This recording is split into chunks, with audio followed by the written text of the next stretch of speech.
So the goal with this video is to give you a pretty good understanding of where the majority of things are within Fusion, as well as how Fusion works with this whole node system if you've never used anything like it before. And by the end of it, hopefully you'll be able to watch just about any tutorial and bridge the gaps on information that they might skip over.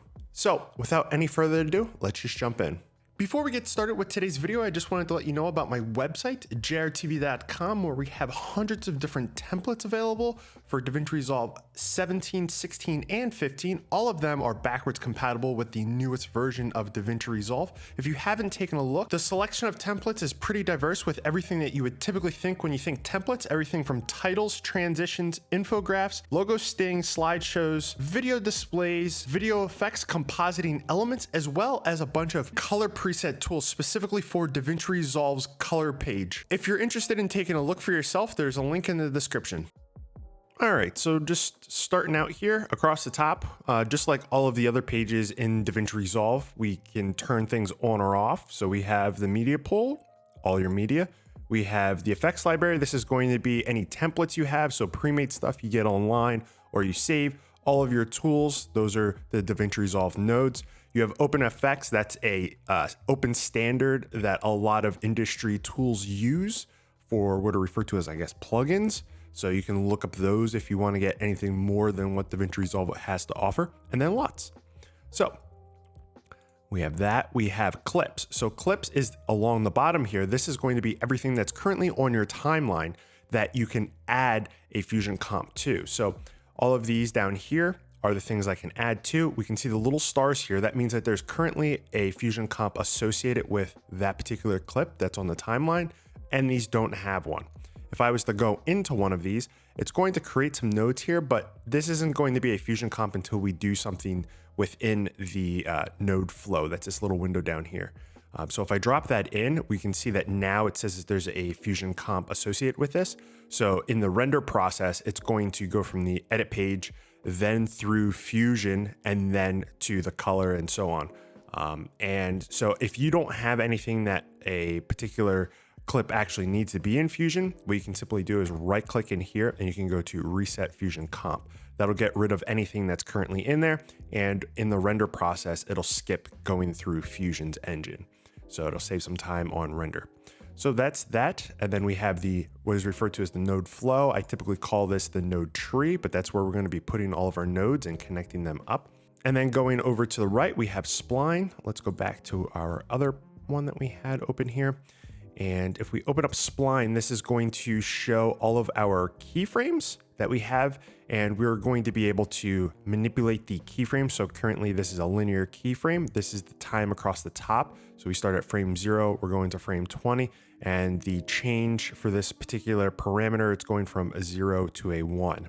And it's going linearly in time. You can simply grab one and grab one of the handles and add easing if that's something that you want to do. You can also, just going to reset that quick. You can also highlight and hit F to what is referred to as flatten. And then you can hit T to get your easing controls here. So that's something that makes it a little easier. So I'll just reset that. Going over to the next one, this is going to be keyframes. This is going to show you everything that's currently in your project and its current play. Like the amount of time that's playing. So we have frame 0 going to frame 131, and it's showing everything here. And we have a piece of media that I brought in to show this. We can see that there's more media here. So if I was actually to click on this, we can see that we can change the trim of the in and out. And this project is only 0 frames to 313. So we could easily manipulate this, and you can manipulate it in here by moving it back and forth, as now we can see it over here and over here, and it'll be represented here as well. As you can see at the top here are in and outs.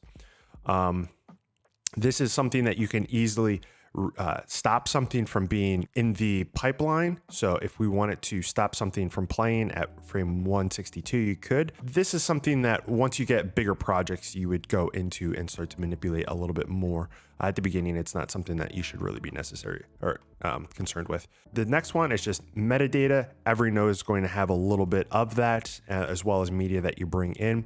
And then the inspector, that's something that you see on every page within Fusion. That's where we're going to get all of our parameters and be able to change it.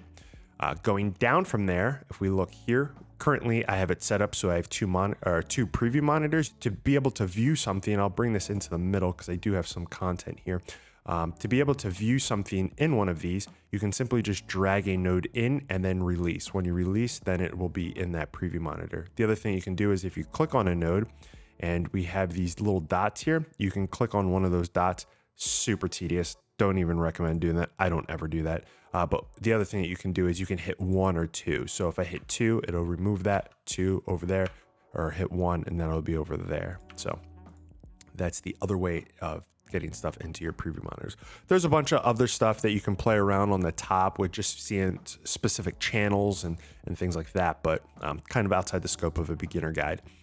Coming down right below, this is going to be our playhead. We have our in and out with these yellows, as you can see here, and then the orange is going to be our current playhead. And over here, we can see the in and out. It starts out at frame 0, goes to 113, and then for the current frame that we're on frame 127. And we have, obviously, we can play, start, stop, some hidden parameters. If you right click here, you can turn on or off motion blur, high speed, or high quality, excuse me. This is going to change, obviously, the render speed in your preview monitor. It has no effect on final render. Coming down below that, this is going to be our little toolbar. This is the default one that has just kind of generic tools that you can use. The other way that I added one in here, this is something that was just recently added into DaVinci Resolve 17, being able to change this little bar and put stuff in here. So I have one for motion graphics, kind of tools that I use a little more frequently. So that is that. Coming down below that, obviously, is going to be our node window, and we're going to connect up nodes. The next thing you might say is, how do we add nodes? So you can simply go into our toolbar and you can drag down to get your node there, and I can view that node there. And I can bring up my inspector so I get some controls on this node. So let's say I wanted to make this green. Now I have a green, and we can simply come over to here and masks. I only know this because I know these particular icons, but I can connect my mask into my background, and now we have that green background masked off with this rectangle that we can rotate. There's some on-screen controls that we can manipulate as well. As you can see, they're manipulating the controls over here, so I could just reset that or disconnect it. So that's the first way that we can bring in nodes from this little guy.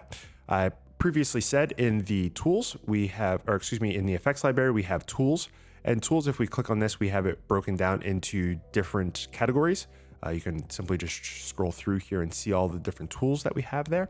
So that's kind of a good way as a beginner, not really knowing what the tools are. You can go through here and get an idea of the tools, and it makes it kind of cool if you want to play with particles. Click on particles, and these are all the different particle tools, different things that you would add to a particle system. The other way of getting to tools is right-clicking in here, and you can go to Add Tool. It's going to offer those same categories, and you can go in and you can pick whatever you want. And then once you get comfortable with Fusion, and you know what the tools are, you can hold down Shift, hit spacebar, and it brings up this select tool window, which then you can type it in. So if I want in a transform, I could bring in a transform. Want to do another background, I could bring that in. And because of how I brought those in, it also added in a merge. And that gets a little more complicated why it brought in the merge, but as you can see, it makes things a lot faster using the select tool prompt here. So that's just something that takes a little longer because you have to know the names of them. A couple little tips that I can give you is there are a couple of different sets of nodes that you have to do in a particular order. So if I was to do some 3D stuff, so these are all the 3D nodes, as you can see here.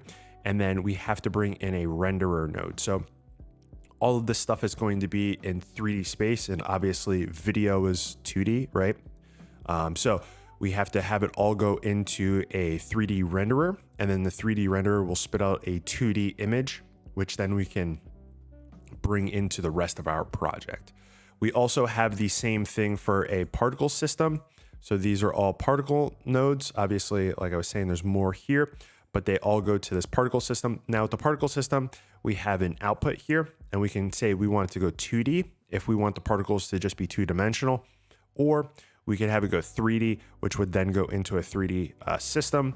so then we can get parallax and everything like that, and then spit that out in a 2D renderer for the actual video to be, added to the rest of the project and go onto the edit page. Speaking about going onto the edit page, the nodes that you will need to go onto the edit page is this media out. So as you can see, we have a media in, and then over here we have a media out.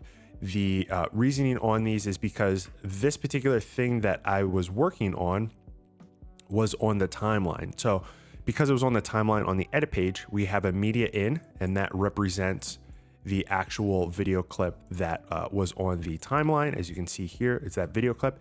And then out is what's going to go back onto the timeline. As we can see, we added on my channel name and some other stuff to it, as you can see there. So that's kind of how that works.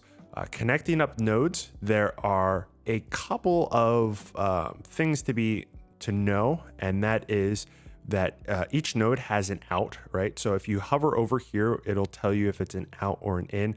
You can also see in the bottom corner there that it'll give you some information down there as well. And the information down in the bottom corner is information about wherever your mouse cursor is. So if I bring it up in here, we can see that we get an XY coordinates, and we can also get color information as well. So, but yeah, coming back down here. So on this side, we have the ability to add in a mask for this particular background, which is in other programs referred to as a solid. And then let's say we wanted to connect two things together. So let's say we just take my text here, right? And we want to connect it up to, let's do a green background, right? So we have a green background, and we have this merge, and we have this, right? So these are the three things that we're working with currently. And let's say we wanted to connect these up. The first thing you'd want to do is take this background and connect the background into the background connector. As you can see here, if I hover over this, this says background. Now think of background as the thing in the back, and then obviously we have foreground, the thing that's in the front, right? So we're having this as the background element, and then we're going to put the text as the foreground element. If we view this, now we have it set up accordingly. If we click on this node, we can see that we have a bunch of parameters here. So if you've ever worked in Photoshop, we can see that we have like all those different ways to apply something to another element that's behind it. We have all those different apply modes. And then we have what are referred to as like some transform modes. So we can change its position, change its size, change its angle. We can flip it so it's backwards and so on. And some other stuff that, depending on what you're working on, if it would be needed, like mirroring edges and stuff like that. So if I make this smaller, you can see it's all mirrored. So yeah, that's how that is. So if you're ever curious, you just simply hover over, and it'll tell you what that particular connector is, because you could start to add on some stuff like this. And let's say we add on these together, right? And we add these on. This is now a merge 3D. But a merge 3D, as you can see, this isn't a background foreground thing because it's in 3D-dimensional space. So things can be over top of each other. And then with time, depending on where the camera is, it's going to parallax. So not anything is always in the back. The other thing with 3D merges is you can have multiple things connected up to them. And when I say multiple, you could probably have thousands of things connected up to them. Every time that you connect something up, it just adds another input for you to keep connecting, right? As compared to a background, because it's just 2D, if you have a 2D merge, it is always just going to have a background and a foreground. If you want to add something else, so let's say I wanted to add another one of these, it's just going to get added on because there's no other connector except for the mask, which that's just going to mask the effect. We would have to add another merge.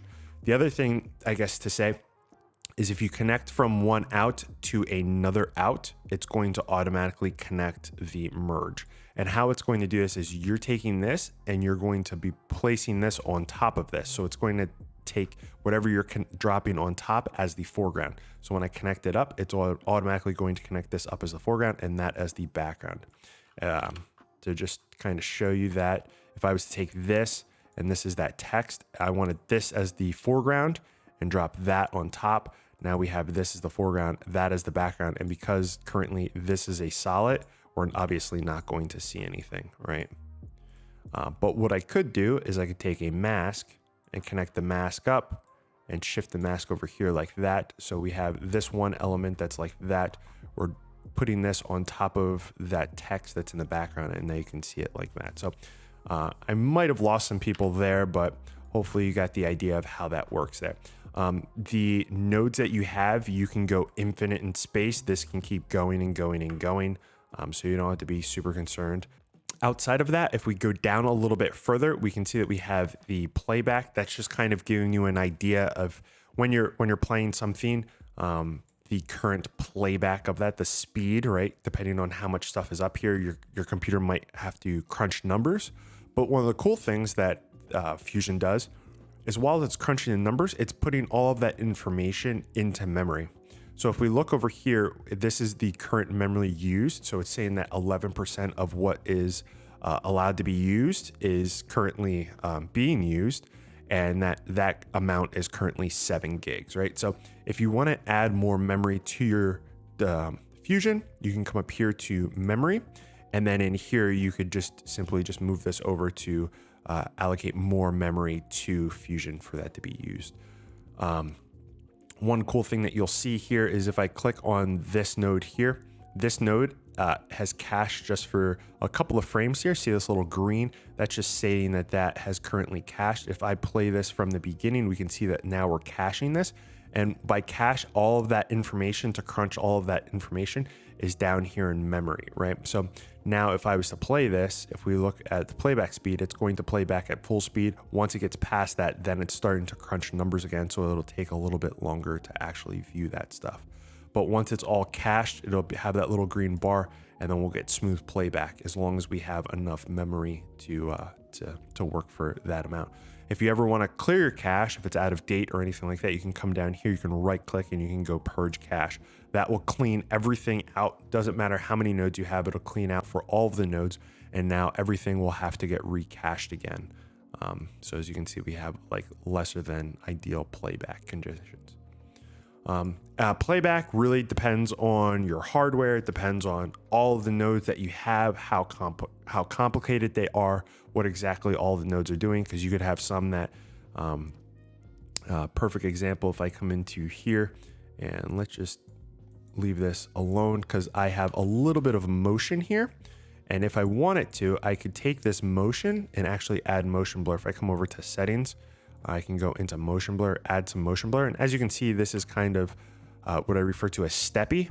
It's kind of has like steps to it. So you could come in and you could increase this to a higher quality, and you can see it where it has more steps. But if you are back far enough away, you can't really see it. You can bump it up even more than that, but depending on how fast it's moving on screen, you wouldn't even see those steps. So as I'm playing now, we can see we're really going significantly slower, just looking at this, not counting all of that other information.